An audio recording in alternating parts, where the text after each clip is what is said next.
It is an honor to be here with all of you at Madison Square Garden.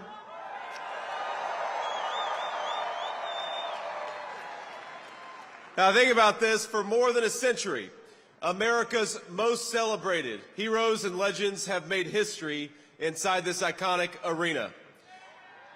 This, where we stand, is where the greatest of all time, Muhammad Ali, faced Joe Frazier in the fight of the century.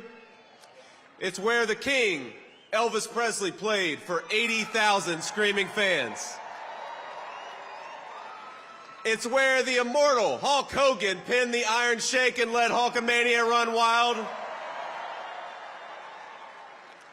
And now, on the eve of the most important election in our history, the greatest champion of them all, Donald J. Trump, has come to Madison Square Garden.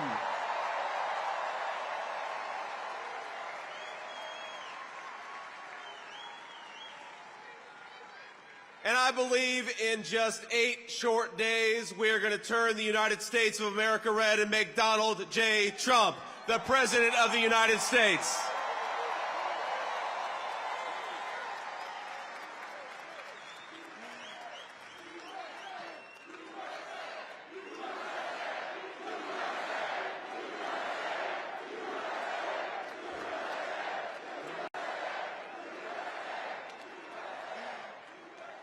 Now, my friends, I've got the easiest job in American politics. Think about this. All I've got to do is remind people what life was like when Donald J. Trump was President of the United States. We had peace. We had prosperity. Take-home pay was rising the fastest that it had in 40 years. Inflation was at 1.5%, the lowest that it had been in a generation. Gas and groceries were affordable. And when Donald Trump was president, we had the most secure border in the history of this country.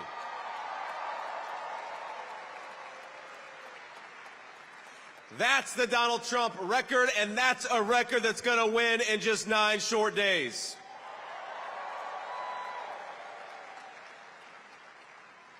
Now, I'm going to maybe surprise a little bit of the folks in this arena because I'm going to be a little bipartisan here. I'm going to talk about Governor Tim Walz, and I got to be honest with you, I feel bad for him. No.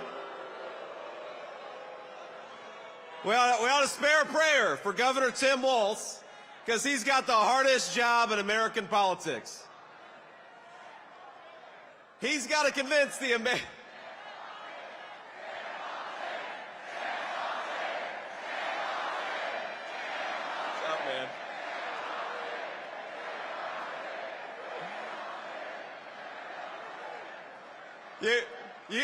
You all can say that. I probably shouldn't say that. But think about our friend Tim Walz has got to convince the American people that Kamala Harris is going to somehow fix the very problems she's been creating over the last 3.5 years. He's got to pretend that Kamala Harris didn't open up the southern border and let millions of illegal aliens in, even though we know she did.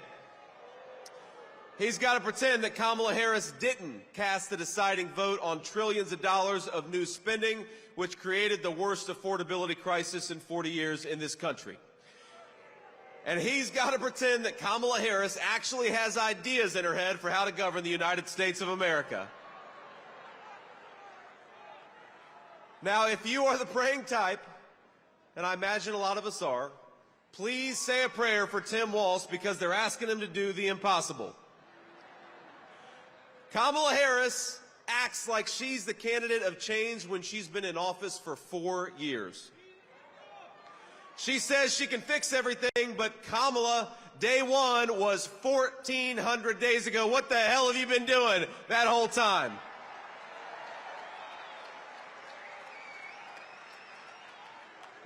Now, my favorite Kamala Harris moment is that when somebody asks her for specifics on how she'll make life more affordable or groceries cheaper, she'll say, well, I grew up in a middle-class family.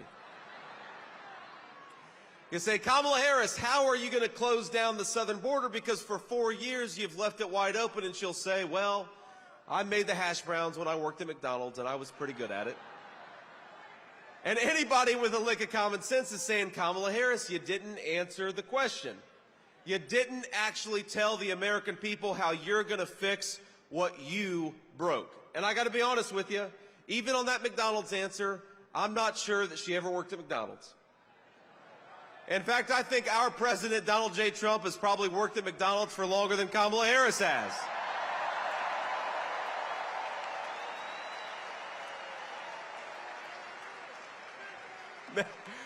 Now, I will say, I'm going to say one thing in Kamala Harris's defense. She does one thing very well. Look at this. You guys, you weren't expecting me to be so bipartisan, but I will say this for Kamala, that every time she does an interview, I think Donald Trump picks up about 100,000 votes.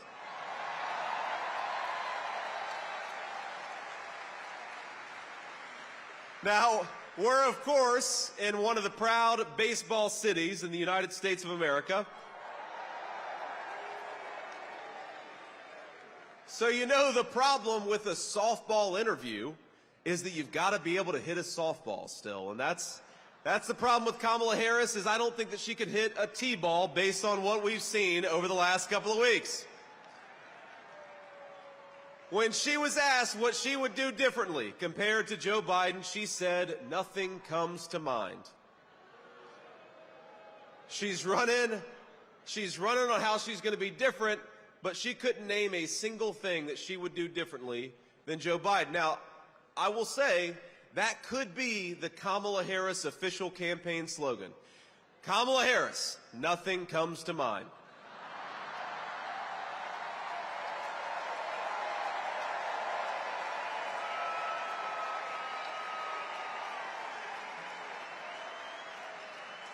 Now, the other day, CNN asked if she had made any mistakes as vice president.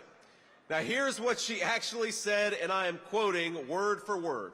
She said, in my role as vice president, I've probably worked very hard at making sure that I am well-versed on issues, and I think that is very important.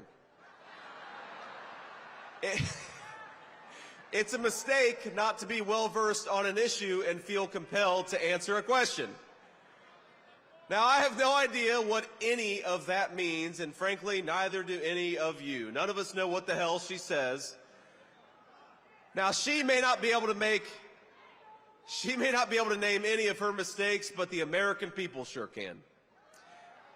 And 9 days from now, we're going to tell Kamala Harris, you're fired. Go back to San Francisco where you belong. Get the hell out of the White House.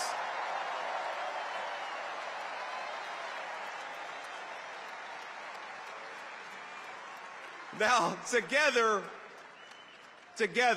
Donald J. Trump and all of us as part of this movement are going to unleash a golden age of American prosperity. We're going to make life affordable again in the United States of America. We're going to put the American dream of homeownership within reach for millions of American young people. We're going to secure our border, and we're going to keep our families safe. We're going to protect your right to free speech and religious liberty. And we're going to do it all thanks to the leadership of one man. Now, we have to remember, that one man, Donald J. Trump, 8 years ago, go back 8 years, he had everything. He had fame, he had fortune, he had family, he had friends. But he gave up the easy life to save the United States of America.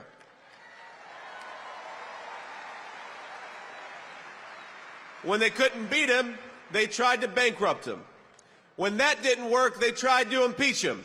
When that didn't work, they tried to put him in federal prison, and when that didn't work, they even tried to kill him. But as sure as the American flag still waves, Donald Trump still stands, ready to fight, ready to win, and ready to make America great again. God bless you all. Thank you so much. Let's do it.